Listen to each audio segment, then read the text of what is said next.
You, John Fitzgerald Kennedy, do solemnly swear. I, John Fitzgerald Kennedy, do solemnly swear.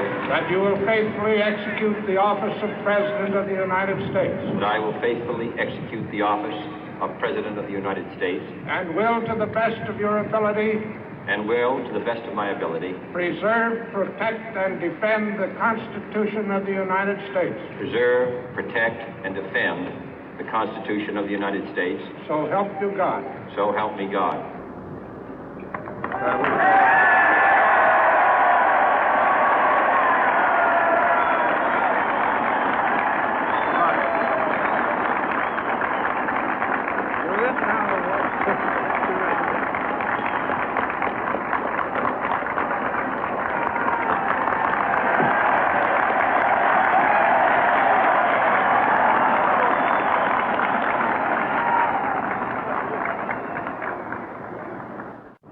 Vice President Johnson, Mr. Speaker, Mr. Chief Justice, President Eisenhower, Vice President Nixon, President Truman, Reverend clergy, fellow citizens. We observe today not a victory of party, but a celebration of freedom, symbolizing an end as well as a beginning, signifying renewal as well as change. For I have sworn before you and Almighty God the same solemn oath our forebears prescribed nearly a century and 3/4 ago. The world is very different now, for man holds in his mortal hands the power to abolish all forms of human poverty and all forms of human life. And yet the same revolutionary beliefs for which our forebears fought are still at issue around the globe. The belief that the rights of man come not from the generosity of the state, but from the hand of God. We dare not forget today that we are the heirs of that first revolution. Let the word go forth from this time and place to friend and foe alike that the torch has been passed to a new generation of Americans born in this century, tempered by war, disciplined by a hard and bitter peace, proud of our ancient heritage, and unwilling to witness or permit the slow undoing of those human rights to which this nation has always been committed and to which we are committed today at home and around the world.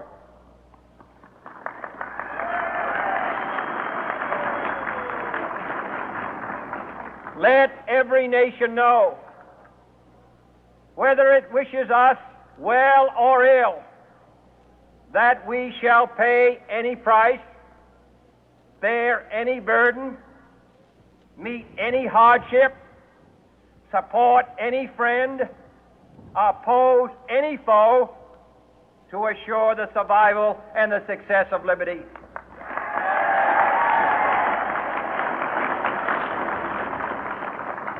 This much we pledge and more. To those old allies whose cultural and spiritual origins we share, we pledge the loyalty of faithful friends. United, there is little we cannot do in a host of cooperative ventures. Divided, there is little we can do, for we dare not meet a powerful challenge at odds and split asunder. To those new states whom we welcome to the ranks of the free, we pledge our word that one form of colonial control shall not have passed away, merely to be replaced by a far more iron tyranny. We shall not always expect to find them supporting our view, but we shall always hope to find them strongly supporting their own freedom, and to remember that in the past, those who foolishly sought power by riding the back of the tiger ended up inside.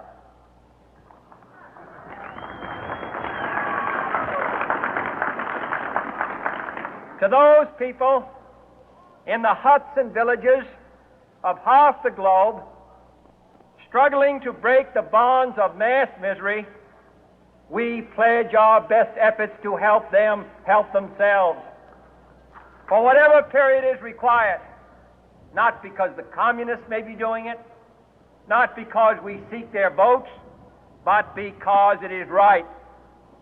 If a free society cannot help the many who are poor, it cannot save the few who are rich.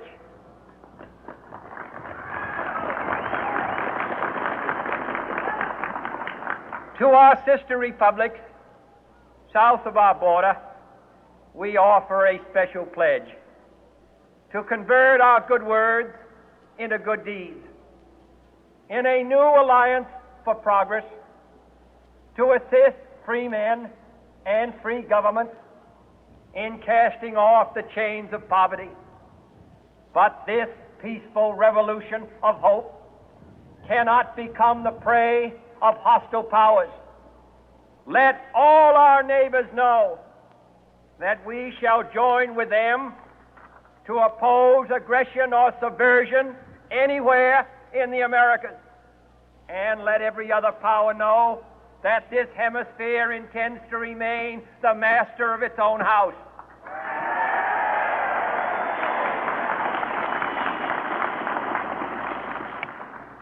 To that World Assembly of Sovereign States, the United Nations, our last best hope, in an age where the instruments of war have far outpaced the instruments of peace, we renew our pledge of support to prevent it from becoming merely a forum for invective, to strengthen its shield of the new and the weak, and to enlarge the area in which its writ may run.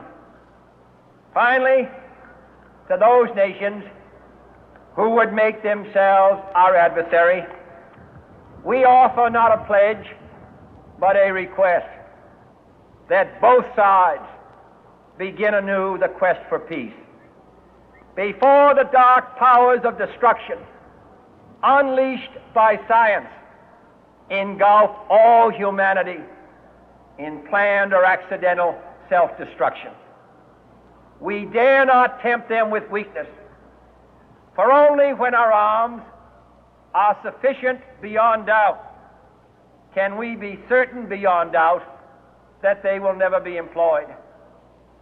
But neither can two great and powerful groups of nations take comfort from our present course, both sides overburdened by the cost of modern weapons, both rightly alarmed by the steady spread of the deadly atom, yet both racing to alter that uncertain balance of terror that stays the hand of mankind's final war.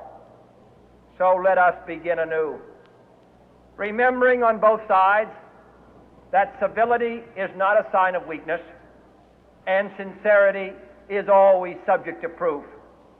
Let us never negotiate out of fear, but let us never fear to negotiate.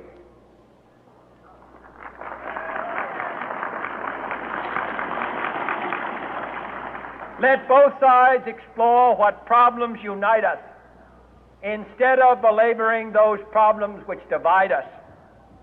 Let both sides, for the first time, formulate serious and precise proposals for the inspection and control of arms, and bring the absolute power to destroy other nations under the absolute control of all nations.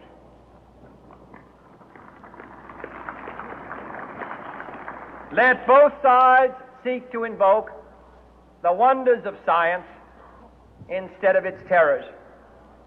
Together, let us explore the stars, conquer the deserts, eradicate disease, tap the ocean depth, and encourage the arts and commerce.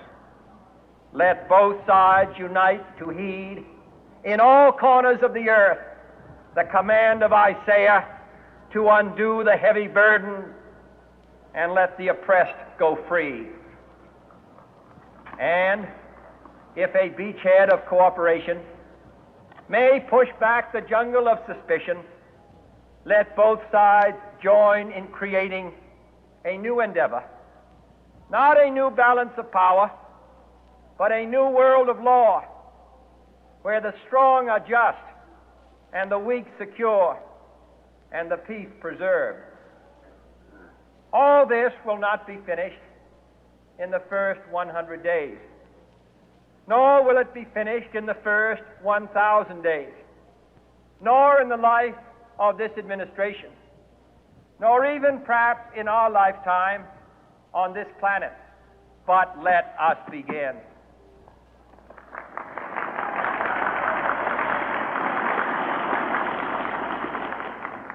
In your hands, my fellow citizens, more than mine, will rest the final success or failure of our course.